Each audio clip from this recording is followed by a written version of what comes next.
Hey, what's up everybody? So this video is going to be me expanded upon my suggestions and my personal experience with quitting Kratom, which isn't quite the same as 7-OH, but I feel like a lot of it is applicable.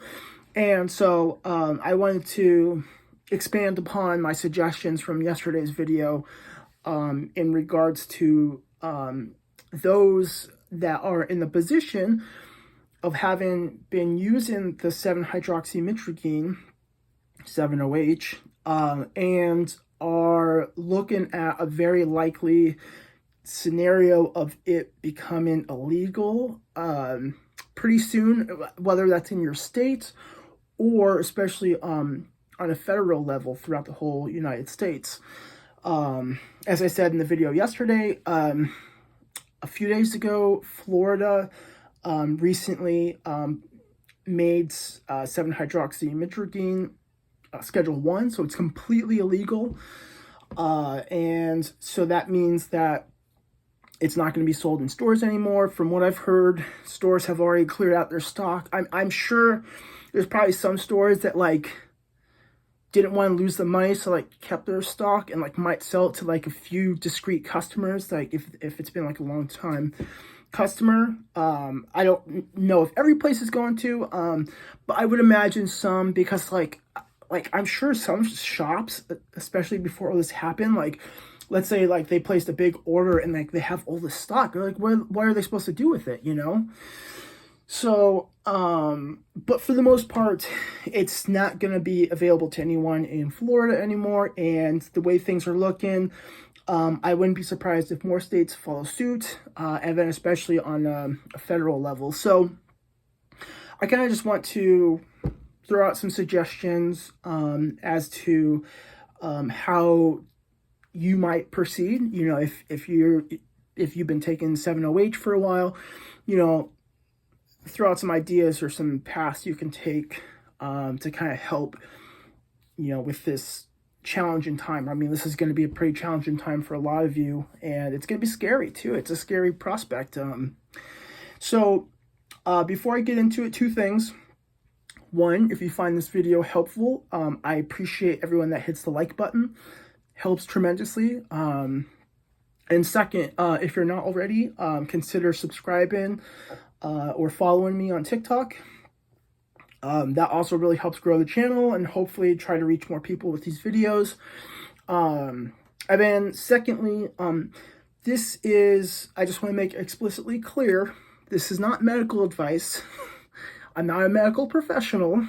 So speak with your doctor about this sort of stuff. And that's actually one of the options that you can take. But I don't want, again, this is just coming from suggestions or what has worked for me in the past. But, clear it with your doctor, of course. So, there's a few things. One thing you could do if you're in a state where it still hasn't been banned, what I would suggest possibly considering is trying to buy as much of it as you can, stockpile it. I know for some people that's not an option, just because money is limited, and I know it costs quite a bit, so you might not be able to buy a whole bunch of it. But consider doing that, because, it's going to especially suck, if your state or the government just straight up bans it and you run out. With the hope being, if you can, stockpile it, then you can taper a little bit. And that's one option, because essentially there's, two options. You could just straight up cold turkey, in which case, just don't buy anymore. But cold turkey definitely has disadvantages. You're gonna experience the most difficult withdrawal symptoms, just because you're going from your standard dose all the way to 0, and so that's going to be pretty challenging. For some people, though, cold turkey is preferable to another option, which is tapering. So that's where the stockpile comes in handy. If you are able to buy a good amount of the 7-OH and hold on to it, you can effectively try to taper and, do a gradual taper if you have enough supply or if it's not banned for a while, or a quick taper if you do have a limited supply and it does get banned soon. But essentially, just trying to take less of the 7-OH than you normally do. So enough to kind of, maybe give you some mild withdrawal symptoms. It depends on how quickly you taper. So, in a gradual taper, you might not really feel too much withdrawal effects. Like, you won't feel as, good or normal as your standard does, but at least it won't be such a hardcore withdrawal. But if you do a more quick taper, then, you probably will experience more withdrawal symptoms.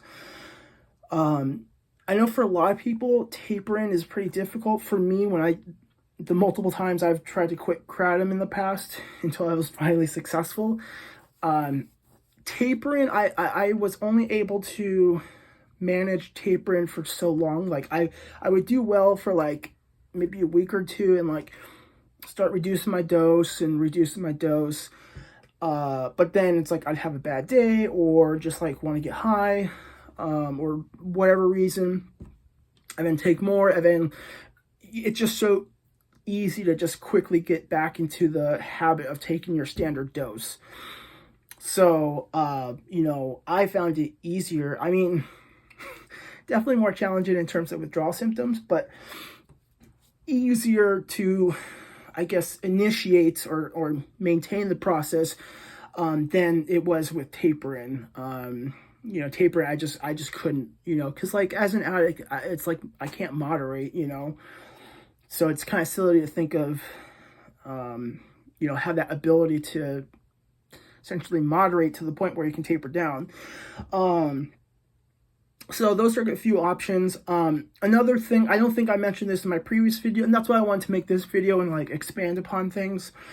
Another option is you can buy regular Kratom.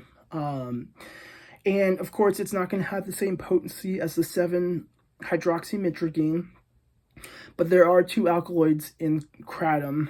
Mitragine, which also has opioid effects, and then there's the 7-hydroxymitragine, which is sold in those pills or extracts at a higher potency. So with the powder, if you've just been normally accustomed to taking 7-OH, you might have some difficulty with the powder. The reason why I say that is because it's trying to think, it's kind of just ground, green tea. So it's just this ground up, very dry, relatively fine powder, and it's pretty bitter. It's pretty earthy and kind of grassy, obviously, because it's coming from a tree, the leaves of a tree that are dried, and you have to take, it's not just as simple as one pill, boom, you're good. Depending on the type of Kratom, the strain, and there's different colored strains. There's red, there's green, there's white, there's different kinds. So there's Bali, there's Mengda, they have a ton, and for the most part they all kind of the same, but some, I don't know if it's placebo or actually legit. I feel it's actually legit because there's so many different alkaloids in Kratom other than just those two that act on the opioid receptors. So they all have slightly different effects. The white strains tend to be more energizing for people, whereas the red and green strains are more opioid-like. So depending on what strain, what kind you have, you might need to take a decent amount of powder to produce the same effect as, or at least kind of stave off withdrawal. So another thing you can consider, so yeah, like I said, it's bitter. So there's kind of like two ways to take, I guess three. One, how I would take kratom powder is toss and wash. So you grab like a spoonful of, like 3 to 5 grams at a time, maybe even more, and put in your mouth, and then drink water, swish it up so that way it's like, saturated with the water, and then you'll be able to absorb it. That could be difficult for some people because it's like I said, it's just the flavors can be pretty strong, like pretty bitter and gross. And then just like some people might not be used to doing something like that, just in general. For me, I take supplements like that sometimes, so it's like I'm more used to it. You can also just mix it into a liquid, like put it in a bottle of like water or juice. You could do something flavored. I think orange juice or acidic juices tend to like extract the alkaloids a little bit more, so you could consider that. Put it in there and then, shake it up pretty good and then drink that. That might be a little tough too. I hear some people make tea. I'm sure that you lose some of, like, it's not 100% efficient. It's not like taking the powder in totality, like you get all of it. With the tea, you might like not get as many of the alkaloids extracted, but that might be easier for you to consume, just the tea instead of this bitter liquid with like dry plant material in it. So, there's the powder, and then you can also get capsules, and for some people that might be a better option. Usually, if you're buying capsules, whether that's in stores, some stores might not carry the capsules, only the powder. But they're definitely available online. But if you're buying it from the store or online, capsules tend to be more expensive per gram of kratom than buying the powder. And also, kind of on that note too, I would strongly consider, like, if you need to go to like a local head shop to buy some powder, and maybe you might be able to ask the person working there for a little more information, or I suggest you to look up some more information. Maybe this will just be a good starting spot for you to kind of be exposed to some of these options, and then do your own research. But my suggestion would be, if you absolutely need to, go to a smoke shop and buy some if you need it to tide you over. But, if you're going to be in this for more of the long haul, especially if you're not quite ready to quit the 7-OH and like you still use it for like pain management or just, way to cope. And granted, I mean, that and like any drug is not really a good way to cope with like, mental health, but I'm not here to judge. I've been there, done that. So if you're not ready to like just totally be done with kratom or opioids, and you're in it for the long haul, I would strongly consider buying it online. And there's definitely some reputable vendors online where it's much cheaper. It's significantly cheaper if you buy it in kilograms.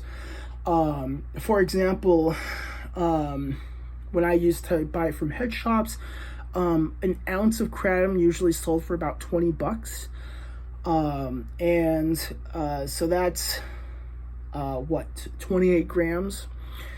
So an ounce for $20, or if you buy it in a kilogram, kilograms go anywhere from like 50. It's probably more expensive now, probably like 50 to 60, or 55 to 60, up to like 80 to 100. But let's just say, like, conservatively, like 65, 70. I think you probably find most places like sell around there. If you think about it, I mean, you're getting 1,000 grams for like 4 times the price of 4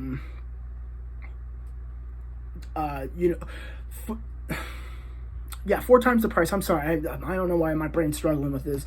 4 times the price for only 4 ounces of that. So that's 56, it's like 112 grams. So it's crazy. For like the same price, you get like about 10 times as much kratom if you buy it in bulk. But you know, that might not be necessary, and that might not be something you're interested in, you know, because it's like purchasing online, or like you gotta put in your credit card information, and you know, you might just want to kind of just, you know, use these events with 7-OH becoming banned, and just be like, okay, you know, maybe I should quit, you know. And so you might only want to buy a small amount of kratom to kind of just help you taper a little bit, or like at least reduce, because that's my thought process, is this way, with the kratom powder or capsules, you're not going from the dose of 7-OH you were taking all the way to 0, because that's going to, you know, result in the most difficult withdrawal, the most symptoms. So, but if you had some powder, you can kind of help manage that a little bit. You know, you're definitely going to, well, you're most likely going to still experience withdrawal symptoms, but they'd be a lot more minor if you had powder to kind of take. So yeah, you know, like if you do get the powder or caps, and like, you know how much weight is per cap, I would suggest taking, you know, trying like around 5 to 7 grams in a sitting. Wait like 30 to 45 minutes, probably more like 45 to 60 minutes, especially like 60 minutes if you're taking capsules, because it takes a little longer to digest, and see how you feel after that. You could always take more. I mean, you could take several you know, teaspoons or tablespoons. You're not going to overdose on it. You might feel sick, you might feel nauseous, especially with that much plant matter, but you don't have to worry about overdosing. So that's why I suggest, you know, trying to maybe start a little less and see how you tolerate it, and then after like some amount of time, if that doesn't alleviate your withdrawal symptoms or help a bit, you can take, and you're like tolerating it, you're not like nauseous or throwing up, you can take some more. What was I gonna say too? I guess well, I guess I'll get into, I was gonna say, like, let's get into the symptoms of withdrawal, but let me wait on that just a little bit longer. Let me go through all the options, and then I'll kind of give some suggestions for just overall withdrawal, because for most of these options, whatever you choose, you're probably going to experience some amount of withdrawal, even if you go with like the third option. So third option would be seeking medical assistance, and again, ideally talk to your doctor about, like, if you do any of these, you know, it's good to do that. I never really seek, like, I just do my own thing, I do my own research, but you know, I don't want to get sued, so don't follow what I do. But if you do want to get medical help to help you detox, you could go to a detox center and let them know, and they'll be able to help detox you with some sort of medication, usually like Subutex or Suboxone. Subutex is just buprenorphine, which is an opioid. Suboxone is buprenorphine and naloxone, which is an opioid antagonist. The Suboxone is more to prevent abuse of buprenorphine. But either way, most facilities or detox places are going to have one or the other, and they will, some of them have like a schedule, like you get this amount of dose every 2 hours or every 4 hours. Some other places might score you on something called a COWS assessment. I think it's Clinical Opioid Withdrawal Scale. And it'll go off of your symptoms, and based on what you score, you would get a dose of Subutex or Suboxone, and then reassess like an hour later. So you could go to detox and like have them kind of help you manage that, or you could go to your doctor and see if they will prescribe you or at least give you a referral. They might, like if you go to your PCP, they might not necessarily prescribe you medication-assisted treatment with Suboxone, but they might refer you. So if they don't, they might be able to give you a referral to a specialist that does, or, you know, a clinic or something like that. But either way, you know, you don't have to go into a detox facility to possibly get Suboxone or some medication to help manage. And essentially with the Suboxone, it kind of helps act on those same receptors, so your body gets some relief. You know, depending on how much they give you, you know, you might not experience like any withdrawal or very little withdrawal, but if they don't give you a whole bunch, you still will. So it just kind of depends. So yeah, you know, going to the doctor and like seeing, and if that's what you want to do too. So you're essentially replacing one opioid, the 7-OH, with another one. But the idea is with the Subutex, kind of still help stabilize your withdrawal symptoms and then kind of slowly get you off of it over time. You know, I know some people that take Suboxone for like quite a long period of time, and that's okay too if that's something that you want to do. You know, some people are on it for years. I don't know if they would do methadone so much for the 7-OH, but that's always an option too. That's another medication-assisted treatment. So that's good, you know, definitely a discussion to have with your doctor, and if that's what you want to do. If you don't want to go that route, you could still speak to your doctor and talk to them about non-opioid medication-assisted treatment. You know, two main medications that they use to help manage withdrawal is gabapentin, which kind of acts on your nerves, and also clonidine, which acts on the fight or flight response. You know, when you withdraw from opioids, your nervous system and fight or flight system is like going to be going haywire, and that's what results in a lot of the symptoms. So by having both of those, that will help manage some of the symptoms of withdrawal. It's not going to take withdrawal away, but it'll help manage it. So that's another option, or you can have that discussion with the doctors. So yeah, so that's kind of the paths. So cold turkey, stockpile on 7-OH, and taper quickly or more slowly. Buy Kratom powder and use that to kind of wean yourself off and taper. Or again, just switch to that if you're not ready to quit the opioids and like you still, you know, because I don't think they're going to ban Kratom powder right away. So that's another option.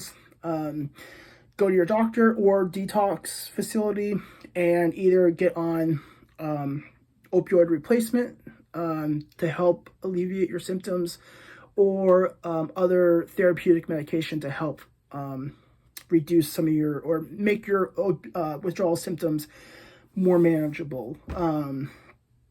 So that being said, symptoms of withdrawal,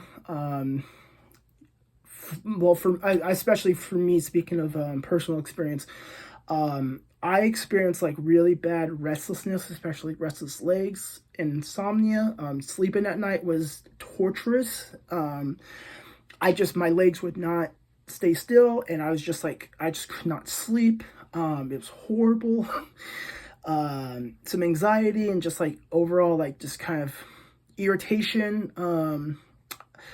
You know, some people can experience some agitation, sweatiness. That is pretty common. Could experience some gastrointestinal effects, so nausea, vomiting, diarrhea, muscle aches and pains. I'm trying to think what else. Your pupils will dilate as you go through withdrawal. You might experience a bit of a stuffy or runny nose. You might yawn a lot. A lot of those are usually pretty common symptoms. But for me, it was the restlessness, especially in my legs, and it was the pain that really did me in. Like, that was just really bad. I don't know so much about 7-OH, but like with the Kratom, you can expect to have the most severe acute withdrawal symptoms probably like 4 to 7 days. Now that's not to say like after the 7th day, like everything's going to be fantastic. Like, you know, it's still going to be challenging. And, you know, I think it's helpful to remind yourself that, like, you know, your body and your mind are used to taking, you know, whatever dose you were on the 7-OH for quite a long time. And so it's going to take time for your body to get to a new homeostasis, like a new balance. And yeah, your body's going to freak out. Your body's going to freak out. Your mind's going to freak out. And, you know, just remind yourself that this is not permanent. Yes, it's absolutely hellish, but, you know, as time goes on, it's going to get better. And, you know, unfortunately, once you get through the acute physical withdrawal symptoms, there is something called post-acute withdrawal symptoms syndrome. I'm not going to get into that too much, but that can last for up to a few years, and that's just kind of intermittent, transient, like feelings of like fatigue, apathy, depression, anxiety, irritability that kind of come and go, and that's just your brain's chemistry reaching that new homeostasis. So it takes a while.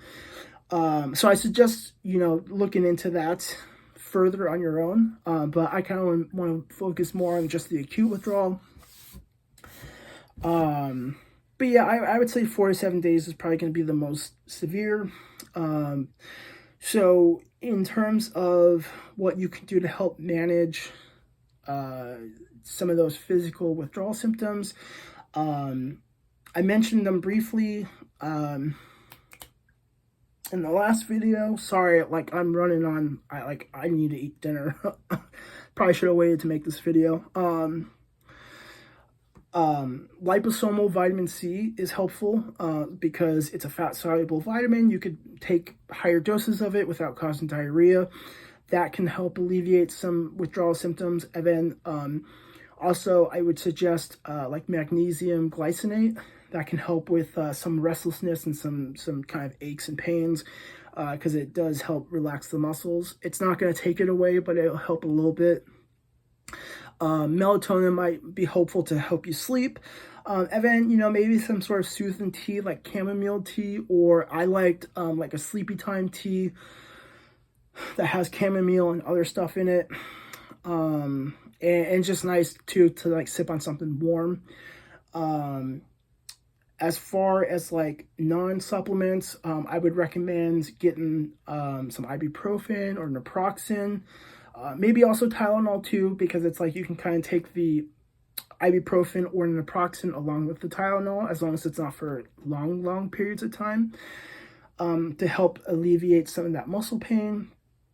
Definitely wouldn't hurt to stock up on some loperamide, or that's a generic for Imodium, in case you end up with diarrhea or, you know, just gastrointestinal symptoms. Something for nausea, so like some ginger chews could be helpful for nausea. I'm trying to think, like, I'm sure there's like some antiemetic. Well, like, actually, yeah, if you are experiencing bad nausea and you are working with a doctor, they might be able to prescribe you an antiemetic, something like Zofran. Not guaranteed, but like possibly.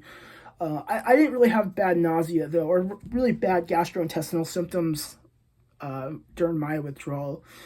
But, you know, the 7-OH is stronger, so you might. But like ginger chews or like ginger tea, that's can be sometimes an effective nausea aid. But yeah, you know, so that way, kind of with all these meds, like, or like OTC meds, you know, kind of help manage some of the symptoms. I would also suggest some Epsom salts. Being able to take a nice hot bath with Epsom salts in there can be soothing for the muscles. So that might be something you might want to consider. That's kind of all that comes to mind. I mean, there's only so much you can do. It's like you're just gonna have to bite the bullet and just suffer, for a decent amount of time. You can do some of the things I suggested to kind of help alleviate, make it a little more tolerable, but at the end of the day, it's still not going to be a fun experience. Other than that, I would highly encourage you to try to get some sort of exercise on a daily basis. It's going to be really hard to want to exercise when you're feeling so crappy. And I'm not like saying go to the gym and like lift weights for like 2 hours. Like, no.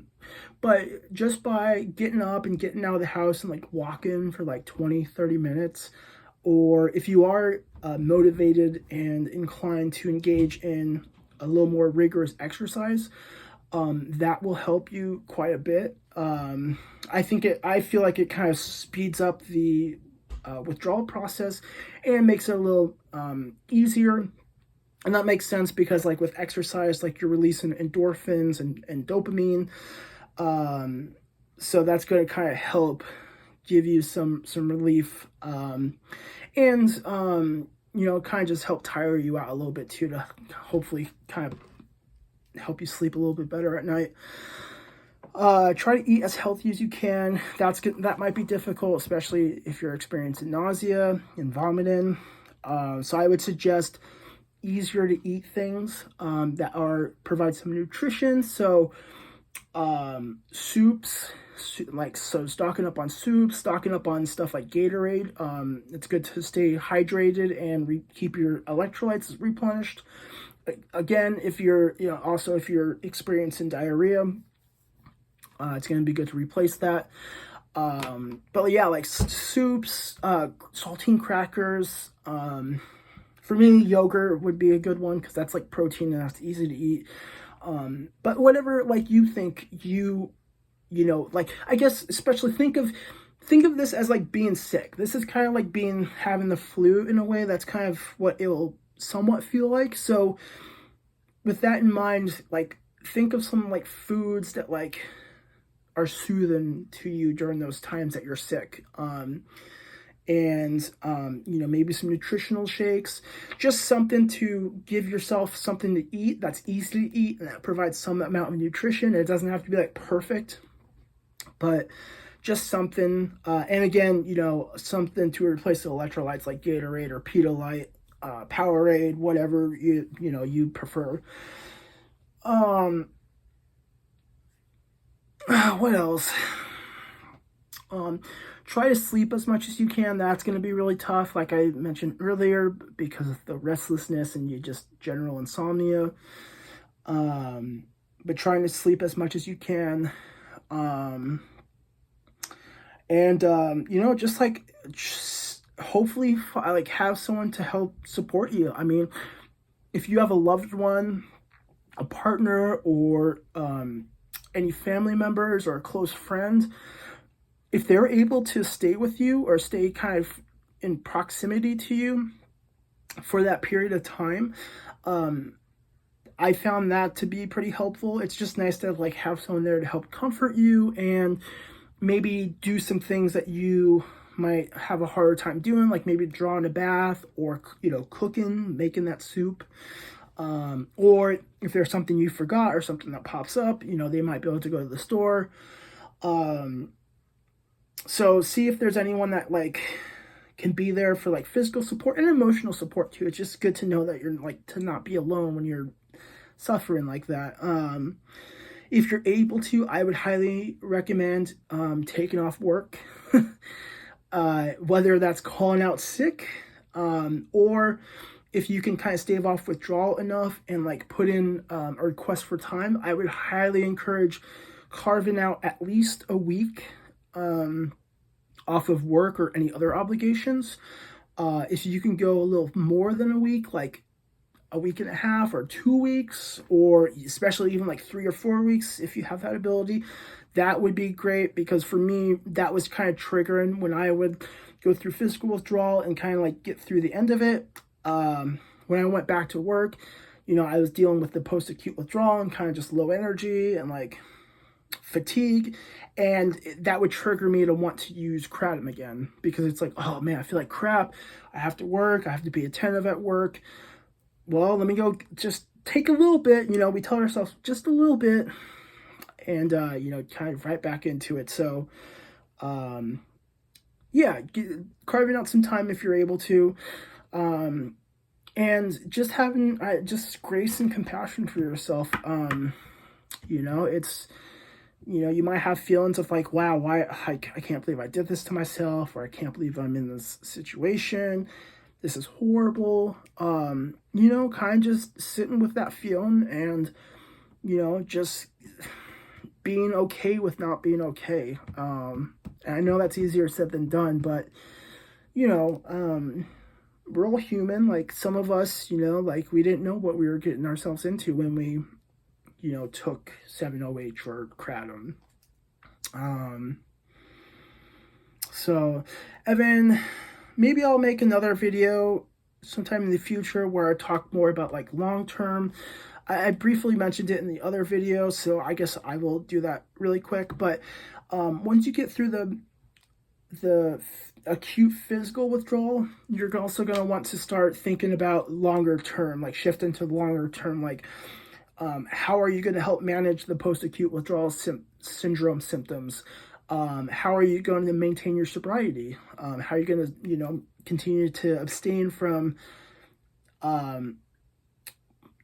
whether it's 7-OH is still available, or, Kratom, or, some people, and this is what I talked about in the last video, I'm scared that some people will turn to other illegal opioids.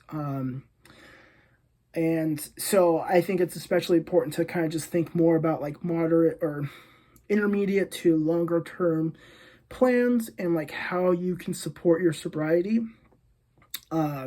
Definitely worth considering going to some sort of outpatient program, whether that's intensive outpatient, which is IOP. They usually meet like 4 times a week for like 2.5 hours. Outpatient, which is like 2 to 2.5 hours once a week. There's even like PHP, partial hospitalization program. That's more intense than intensive outpatient. That's like 5 days a week, like 6 hours a day. But some people need that support, like especially in like that transitionary period from like the acute physical withdrawal into a more longer term. So consider getting some treatment, because I'm sure there's other issues. It's not just as simple as just like, oh, just be sober, like just stop taking it and then like you're good. Like, no, like, there's gonna be a deep void that you'll need to fill, and usually our drug use is a symptom of something deeper. So that's where therapy or treatment can help. Consider looking into some AA, NA, or SMART recovery meetings. You can do them in person, like if there's any around you that you can access. There's also tons of meetings online that you can do, and that's kind of convenient, especially like some of the sites offer 24/7 meetings. So it's like, even if it's like 3 a.m. and you need some support, just hop online. So I suggest you look into that. Trying to involve not just with the acute withdrawal, but like if you can involve like your partner, family, friends, into long-term support too, and kind of help and hold you accountable. That can be helpful. Even as far as considering moving into sober living for a year or two, I think that's could be a good option for some people. It's helped keep me sober for over 3 years now. But yeah, that's kind of just covering the basics. But for right now, just kind of focusing on the next week or two. And hopefully some of these suggestions are helpful. Again, preferably talk to your doctor regardless, even if you like cold turkey. If you're able to, it's probably best to let your doctor know. They might, maybe you have a medical condition that might be exacerbated from the withdrawal that they might know about, or whatever, or they might want to prescribe you some helper meds. So definitely, you know, consider talking to them.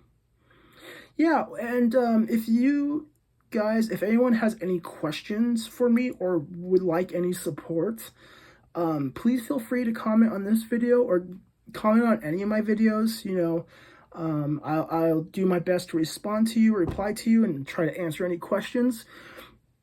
Because there's probably stuff I'm missing, or like stuff that, or if you have suggestions, if you've been through, you know, a similar withdrawal experience, like drop your suggestions, like what you think might help other people that might see in the comments. So yeah, consider that too. I appreciate everyone's comments. And I think that's about it. I'm gonna go make myself some tortellini.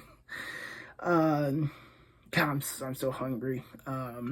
But yeah, hopefully this was helpful. Again, if so, or it was entertaining or whatever, you know, please like the video. That helps a lot. Please subscribe. I know I keep saying that, but like it really does help for me to mention it. Because yeah, it's just incredibly helpful. So yeah, thank you guys for watching. Good luck. I wish everyone well, and I wish everyone success in their withdrawal process, or you find something that works for you. Like I said, you know, just switching to Kratom powder. But either way, I hope this works out for you. Hopefully it doesn't get banned federally or in too many more states for at least a few weeks, to give people some time to prepare themselves. And I'll keep you guys updated when I hear more news about states or federal making it Schedule 1. So yeah, I will talk to you guys next time.